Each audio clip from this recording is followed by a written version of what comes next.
Bruno Rolafton, bonjour et merci de venir à Strasbourg avec votre film Kidnapping à Annecy. On est hyper content de recevoir une proposition de cinéma aussi forte et aussi vive. Je crois que c'est une histoire que vous portez depuis longtemps parce qu'il y avait déjà un moyen métrage. Oui, à l'origine. Cafou. Cafou, ouais. Oui, on a tourné Cafou en 2015, en fait. Donc, Cafou, c'est le premier jour de Doc Ezo dans le business du kidnapping, en fait. Donc, voilà. Et Cafou, c'était un peu un film pour montrer ce qu'on pouvait faire, en fait. Donc, parce qu'en fait, j'ai fait beaucoup de publicité avant. Donc, il fallait faire un court-métrage qui est devenu un moyen-métrage.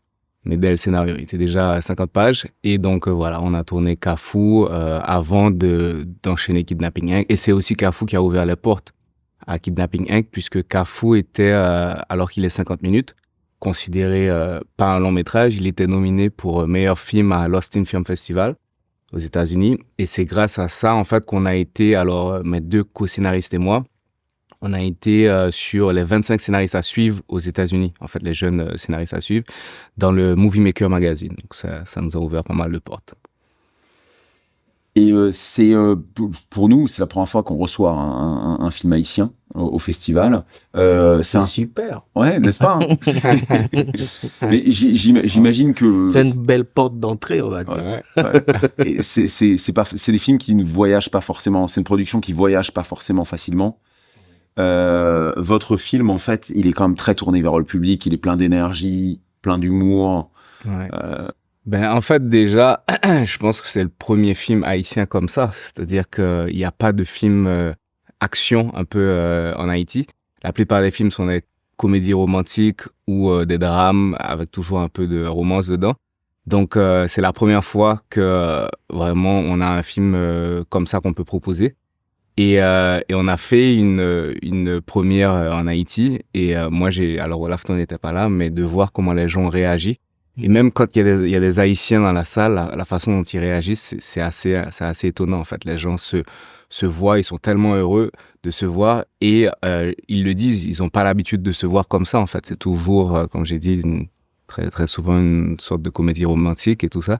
Donc voilà, on leur propose quelque chose d'autre et c'est peut-être ça aussi, avec, je pense, la qualité peut-être technique du film et tout ça, qui permet au film de voyager, en fait. Oui, en plus, au pays, on n'avait pas une qualité aussi hype, tu vois. D'habitude, c'est des petits films tournés avec des caméras vidéo et tout. Et là, on a su faire un truc hyper technique avec une équipe technique aussi internationale. On a eu des Colombiens avec nous, des Canadiens, des Français, des Haïtiens. Donc, toute cette équipe-là ont apporté leur expertise et on a pu avoir ce film avec un standard, on va dire, un peu hollywoodien. Et au pays, on n'avait pas l'habitude de voir ça. Donc, les gens, ils étaient pétrifiés et c'était content. C'était bien. Ils étaient contents de se voir comme ça, en fait. Et c'était super. En fait, il y a un film par année en Haïti.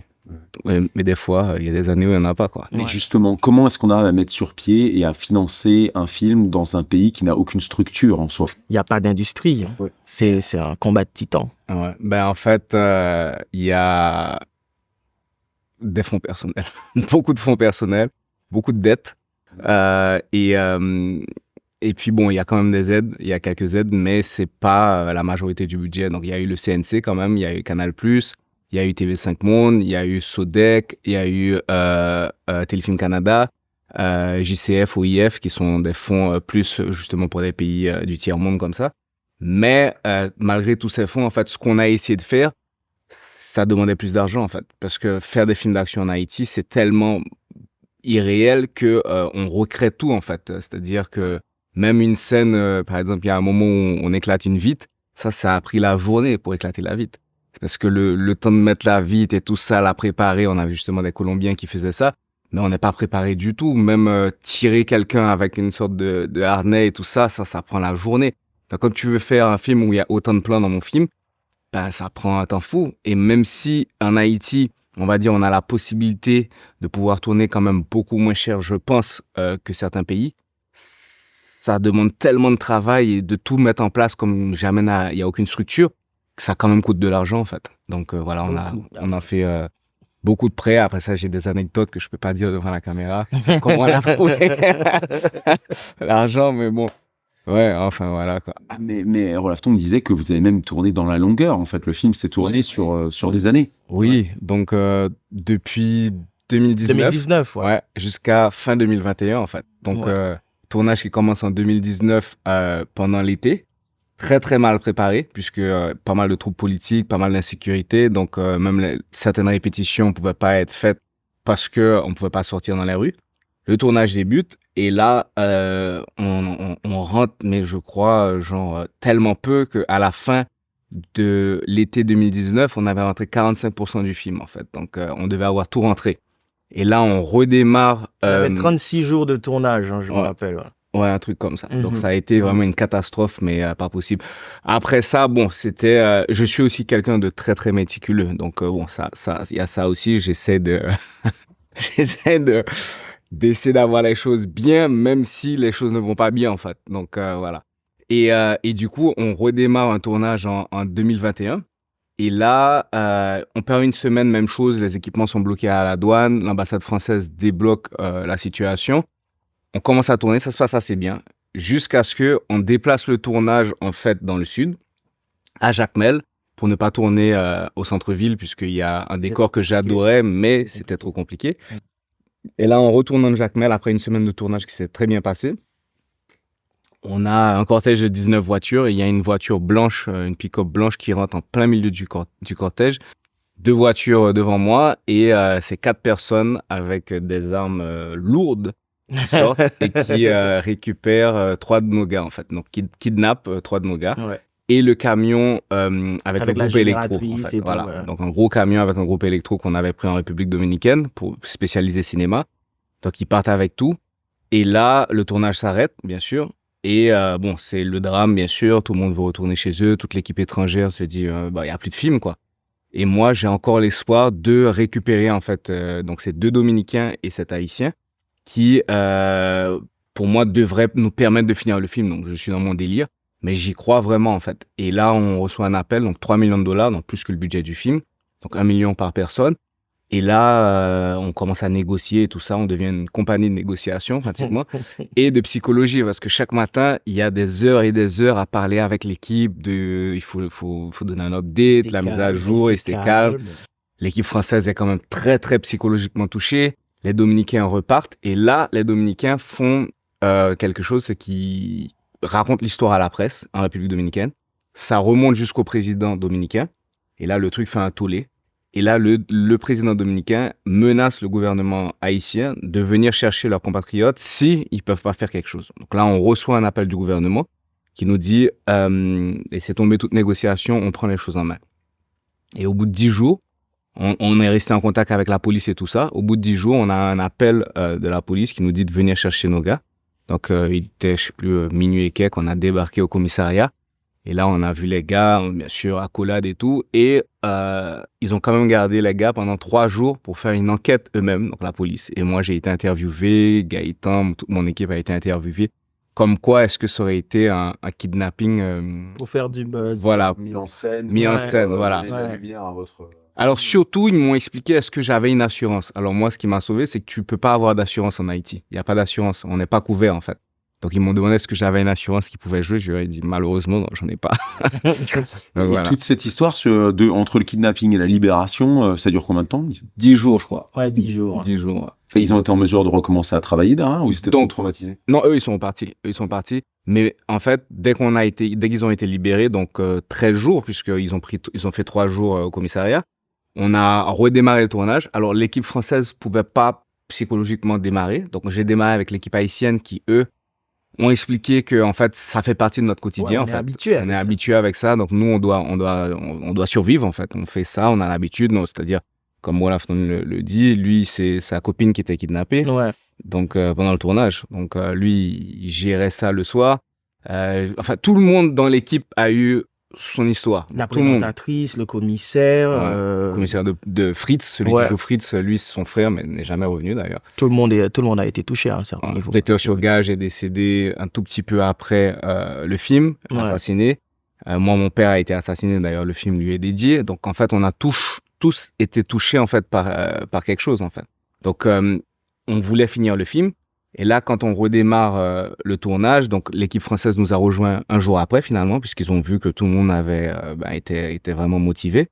Donc on termine, mais bien sûr, on ne peut pas récupérer ce qu'on a perdu. Et là, il nous reste que les scènes avec Annabelle Lopez, donc l'actrice belge. Et à 2 semaines de recommencer les dernières scènes, c'est l'assassinat du président en fait, donc Jovenel Moïse. Et là, Annabelle me dit, Bruno, je suis désolé, mais moi, je peux plus retourner en Haïti, quoi. Il y a plus aucun moyen de retourner en Haïti. C'est toute ma famille qui est derrière moi qui me dit, jamais tu vas en Haïti, quoi. Si on peut tuer le président, il y a personne n'est en sécurité. C'est pas un pays safe. Et finalement, au bout de 3 mois de négociation avec elle, à lui montrer que je circule dans les rues, que je dépose mes enfants à l'école, que la vie continue malgré tout, elle accepte de rentrer et là, on termine rapidement les dernières scènes, quoi. Est-ce que vous avez pensé à raconter le film derrière le film, à raconter ces histoires-là? Parce que franchement, le film est d'une énergie folle, il est complètement cathartique, on en parlera, mais il y a matière à... Cette histoire, elle doit être racontée aussi. Oui, et souvent je le dis en fait, alors il y avait mon frère qui avait essayé de prendre le projet, qui a un peu de mal à trouver, il a pris un premier monteur, ça s'est pas bien passé, donc il est un peu, lui aussi un peu... C'est catastrophique, tout ce qui tourne autour du film. Mais je sais pas, en fait, je sais que l'assistant réel, avec qui je m'entends super bien, lui voulait en faire une fiction. Il m'avait appelé un jour, il m'a dit, je veux faire ce film, en fait. C'est le premier film que je veux faire. J'avais dit, OK. Donc voilà, en fait, bon, moi, je suis trop content que l'histoire soit racontée et que ça fasse un deuxième film, un documentaire ou une fiction. J'ai dit la fiction, par contre, je veux juste savoir comment je suis. Parce qu'il y a eu pas mal de tensions aussi pendant le film, des fois. Qui va me jouer? Parce que bon, pour diriger une barque comme ça, avec autant de problèmes, des fois, faut avoir un peu, faut être un peu, des fois un peu dur, je pense. Et alors, ce qui est dingue, c'est que ça n'impacte pas le ton du film. Ouais. Parce que c'est une histoire infiniment dramatique. Ouais. Et vous arrivez en mettant en scène, finalement, tout ce qu'il y a d'horrible là-dedans. Parce que les personnages principaux du film, c'est quand même tout ce que vous pouvez haïr dans la société Tout haïtienne. le monde est gris, quoi. C'est une armée de salopards à la fin. Ça. Mais vous le faites avec humour. Comment est-ce que vous arrivez à raisonner avec humour sur ces choses terribles-là? La première chose à savoir, c'est que le rire a toujours été une barrière psychologique pour nous. Une sorte de bouclier, en fait. On était obligés, il y a des choses, on est obligé de prendre du recul par rapport à eux et en rire, en fait. Mieux vaut que ça t'arrive et pas moi, ou bien mieux vaut en rire qu'en pleurer. Parce qu'on a tellement connu de calamités, malheureusement, qu'à un moment donné, on est obligé de s'anesthésier pour vivre. C'est ça, c'est une façon d'alléger nos fardeaux, je pense. Voilà, c'est vraiment ça fait partie de la culture haïtienne, en fait. Et ça continue, ça continue. La situation n'arrête pas de se dégrader au fil des jours, au fil des ans. Donc, je pense que s'il y a un film qui se fait après notre film, ça va être encore plus gras. Ouais. La réalité est plus dure que le film, en fait. Bah oui. Parce qu'à un moment donné, quand on avait commencé à tourner, on se disait qu'on allait faire 300 000 pour la rançon. Ouais. En moins de 3 ans, 300 000, c'était déjà désuet. Ouais. Donc, demander 300 000 pour un kidnapping, ça se fait plus. Maintenant, c'est 1 million, 1,5 million, 2 millions, 3 millions. Ouais. Donc, à un moment donné, la réalité nous a rattrapés dans tous les sens. Ouais. C'est terrible. Et par contre, c'est ce que je pense qui, en même temps, aide les Haïtiens à voir le film. C'est ce côté un peu léger qu'on a et ce côté un peu d'humour. Et je me souviens, les gens me disaient... Kidnapping Inc, non, je veux pas venir voir, j'ai pas envie de voir ça, c'est trop, on est trop proche et tout ça. Je leur ai dit, essayez, vous allez voir, c'est pas ce que vous pensez. Et à la fin, ils sortent, ils te disent, ouais, je suis trop content d'avoir vu ça comme ça. En fait, j'ai ri, même si les messages sont passés, ça m'a fait réfléchir. La fin m'a touché, mais j'ai ri, en fait. J'ai passé un bon moment, en fait. Donc, c'est ça, en fait. Et c'était important. Un peu peur de l'effet miroir. Ils se disent, ouais, on va voir ça, ça va me gêner parce que quasiment tout le monde a été touché par ce truc, donc ils ont eu peur. Mais fort heureusement, on a su doser un peu d'humour et beaucoup d'impro aussi. Ça nous a aidé de casser les choses et les gens ont aimé. Le chef de l'impro, il est là. Je pense qu'une des choses qui aide énormément, c'est l'humanité des deux personnages. C'est-à-dire qu'en fait, c'est des salopards avec beaucoup d'humanité. Ils restent tout le temps très humains. Ouais. Et je crois que ça rend la chose supportable et même appréciable. C'est pas des méchants dans l'âme, je pense. Ce sont des jeunes qui se sont trouvés dans des situations assez difficiles et qui étaient obligés de prendre des directions. Ouais. Voilà, donc ça se fait qu'à un moment donné, il y a une petite portion de lumière quand même, mais ils sont dans le business. Donc à un moment donné, il faut prendre une décision. Soit on est gris, soit on est noir, soit on est tout blanc. soit on se sauve, en fait. Soit on se sauve, en fait. En fait, le truc, c'est toujours ça qui a été difficile. C'est comment humaniser, en fait, les méchants et jusqu'à où, en fait, on va les accepter. Puisque Zo fait quand même des choses horribles. Et c'est jusqu'à où, en fait, on le perd, en fait.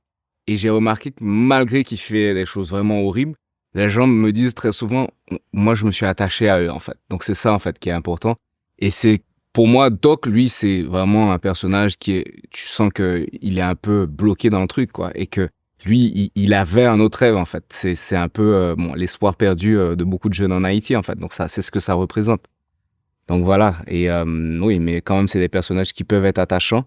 Et c'est pour ça que pour nous, dans le film, des fois, je me souviens, on se battait un peu au montage, des fois, sur certaines scènes qu'on disait, on sait pas, mais juste leur donner un peu de temps à l'écran, des fois, c'est important aussi parce que justement, c'est les laisser vivre, en fait. C'est les laisser vivre. Et avant tout, ben, même si c'est toujours un peu ce côté, est-ce qu'il y a une rédemption ou pas d'une personne qui, à la base, était juste un bébé, qui avait une maman et qui pouvait devenir tellement de façons différentes, en fait. Donc, c'est ça. J'ai envie de dire que de cette histoire absolument dingue et tragique, il en sort quand même un beau succès. Le film marche très bien. Il a été à Sundance. Il fait des festivals absolument formidables. Oui. Vous avez déjà l'impression d'avoir réussi, quoi. Bah déjà oui, enfin en un sens, ce qu'on voulait, moi mon objectif, le premier objectif que j'avais, c'était Sundance. C'était quelque chose, je me souviens, on était à table pendant qu'on tournait le film ou avant qu'on tournait, je crois que c'était en répétition. Ouais, on a était fait en une répétition. discussion de Cannes et Sundance. Voilà, c'était Cannes Sundance, donc on avait Jessica qui joue Laura, qui elle voulait, elle est aussi réalisatrice et elle voulait à tout prix être à Cannes. Et moi, je disais bizarrement, c'est Sundance qui est mon objectif en fait. Et ce qu'elle a fait d'ailleurs. Et elle a été à Cannes et moi j'ai été à Sundance. Donc on a tous les deux fait ça. Donc du coup, oui, c'était pour nous, c'était déjà. En fait, le truc c'est que j'ai toujours eu une grande attirance au cinéma américain. J'ai été bercé dedans, même si j'adore le cinéma français et le cinéma mondial. Enfin, je suis ouvert à découvrir pas mal de choses. Mais j'avais toujours, et je vis à Miami aussi, donc j'avais un peu cette envie de rentrer en fait dans ce milieu. Et ce qui est un peu le cas d'ailleurs, puisque j'ai signé avec une compagnie qui s'appelle WME, qui gère en fait les talents aux États-Unis. Donc je reçois pas mal de scénarios déjà d'Hollywood en fait. Et c'est là où j'ai été un peu refroidi des fois, parce que j'ai remarqué que, en fait, j'aime beaucoup le cinéma américain, mais finalement le cinéma indépendant américain, même s'il y a des films à Hollywood qui se font et qui sont bien, mais la formule Hollywood ne marche pas super bien, en fait. Et j'ai l'impression que en ce moment, c'est ce qui se passe. Parce que j'ai reçu pas mal de scénarios que j'ai moi-même, en fait, alors que j'ai envie de tourner, j'ai moi-même dit non. Je me suis dit non, je vais pas faire ça parce que je me sens, j'ai l'impression d'avoir vu ça 20 fois déjà, quoi, tu vois. Donc, c'est là où je suis. Mais bon, le film lui-même marche jusqu'à présent super bien. Et j'espère que, voilà, on a des distributeurs un peu partout. Les États-Unis, soit en salle en février, au Canada, aux États-Unis. En octobre, novembre, en Guadeloupe, Martinique, Guyane. En novembre, en Afrique francophone, en Amérique latine. Donc, ça marche bien. Toujours pas de distributeur pour la France. C'est le seul truc qu'on espère avoir parce que j'ai vraiment envie que le film sorte en France. Parce que jusqu'à présent, bon, les retours sont assez bien. On avait fait L'Étrange et on a eu des bons retours. Des très bons retours, en première. C'est Olaf qui était là-bas. Moi, j'ai pas été. Mais voilà, et puis bon, on va voir ce soir, Strasbourg, comment ça va. Je suis persuadé que le public accueillera formidablement le film. J'ai hâte de voir ça. Merci beaucoup. Merci infiniment. Merci beaucoup. Merci.